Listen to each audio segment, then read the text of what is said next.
Rape ಕೇಸ್ನಲ್ಲಿ ಪ್ರಜ್ವಲ್ ರೇವಣ್ಣಗೆ ಸೀರೆಯ ವಿಷಯ ಇದೆಯಲ್ಲ, ಇದು ಸೀರಿಯಸ್ ಇಶ್ಯೂ ಕೂಡ ಆಗಬಹುದು, ಒಂದು ಸೀರಿಯಸ್ ಪ್ರಾಬ್ಲಮ್ ಕೂಡ ಆಗಬಹುದು ಅಂತ ಹೇಳಿ ಮಾಜಿ ಸಂಸದನ ವಿಚಾರದಲ್ಲಿ DNA ಟೆಸ್ಟನ್ನು ಮಾಡಿದಾಗ ಪ್ರಜ್ವಲ್ ಇಲ್ಲಿ ಲಾಕ್ ಆಗ್ತಾನ.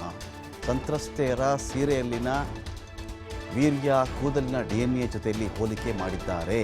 ಸಂತ್ರಸ್ತೆಯರ ಬಟ್ಟೆ, ಪ್ರಜ್ವಲ್ ಕೃತ್ಯ ನಡೆಸಿದಂತಹ ಜಾಗಗಳ ಬೆಡ್ಶೀಟ್ ಎಲ್ಲವನ್ನು ಕೂಡ ಅಲ್ಲಿ ವಶಪಡಿಸ್ಕೊಂಡು ಚೆಕ್ ಮಾಡಿದಾಗ ಸೀರೆನೂ ವಶಪಡಿಸ್ಕೊಂಡಿದ್ರು, ಬಟ್ಟೆನೂ ಜಪ್ತಿ ಮಾಡಿಕೊಂಡಿದ್ರು.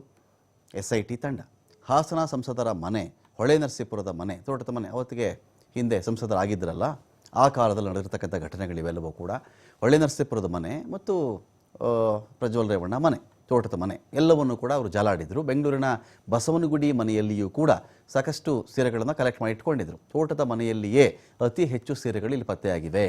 ಕೆಲಸಗಾರರು ಉಳಿದುಕೊಂಡಿದ್ದಂಥ ಕೋಣೆಯಲ್ಲಿ ಸೀರೆ ಹಾಗೂ ಇತರೆ ಬಟ್ಟೆಗಳನ್ನು ಅವರು ವಶಪಡಿಸಿಕೊಂಡಿದ್ದರು. ಎಲ್ಲ ಸೀರೆಗಳನ್ನು ಕೂಡ DNA ಟೆಸ್ಟನ್ನು ಮಾಡಿಸಿದ್ದಾರೆ. ಪ್ರಜ್ವಲ್ಗೆ ಇದೀಗ ಈ ಮೂಲಕ ಈ ಟೆಸ್ಟ್ಗಳ ಸಂಕಟ ಒಂದು ಕಡೆ ಶುರುವಾಯಿತು. ಬಸವನಗುಡಿ, ಹೊಳೆನರಸೀಪುರ, ಹಾಸನದಲ್ಲಿ ಬೆಡ್ರೂಮ್ನ ಬೆಡ್ಶೀಟ್ಗಳು ಕೂಡ ಜಪ್ತಿಯಾಗಿತ್ತು. ಪ್ರಜ್ವಲ್ ರೇವಣ್ಣನಿಗೂ DNA ಟೆಸ್ಟನ್ನು ಮಾಡಿದರು. ಬೆಡ್ಶೀಟ್ ಹಾಗೂ ಸೀರೆಗಳಲ್ಲಿ ಪತ್ತೆಯಾದಂಥ ಕೂದಲು, ವೀರ್ಯದ ಒಂದು ಸ್ಯಾಂಪಲ್ಸ್ ಇತ್ತಲ್ಲ, ಇದೆಲ್ಲವನ್ನು ಹೋಲಿಕೆ ಮಾಡಿ ನೋಡಿದ್ದಾರೆ.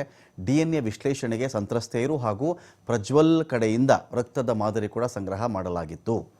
FSLಗೆ ರವಾನೆ ಮಾಡಿದ್ದಾರೆ. ಈ ವರದಿಯಲ್ಲಿ ಸಾಮ್ಯತೆ ಕಂಡು ಬಂದರೆ ಪ್ರಜ್ವಲ್ಗೆ ಸಂಕಷ್ಟ ಕಟ್ಟಿಟ್ಟ ಬುತ್ತಿ ಅಂತ ಹೇಳಲಾಗ್ತಾ ಇದೆ. ಪೆನ್ಡ್ರೈವ್ ವಿಡಿಯೋಗಳು ರೆಕಾರ್ಡ್ ಆಗಿರೋದು ತೋಟದ ಮನೆಯಲ್ಲೇ ಜಾಸ್ತಿ ಅಂತ.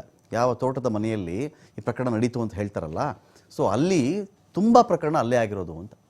ತೋಟದ ಮನೆಯಲ್ಲೇ ಅತಿ ಹೆಚ್ಚಿನ ಅತ್ಯಾಚಾರಗಳಾಗಿರೋದು ಅಂತ. ಪ್ರಜ್ವಲ್ ಕರ್ಕೊಂಡು ಹೋಗಿ ಹಾಸಿಗೆ, ದಿಂಬು, ಬಟ್ಟೆ, ಟವಲ್ ಎಲ್ಲವನ್ನು ಕೂಡ SIT ಜಪ್ತಿ ಮಾಡ್ಕೊಂಡು ಬಂದಿತ್ತು.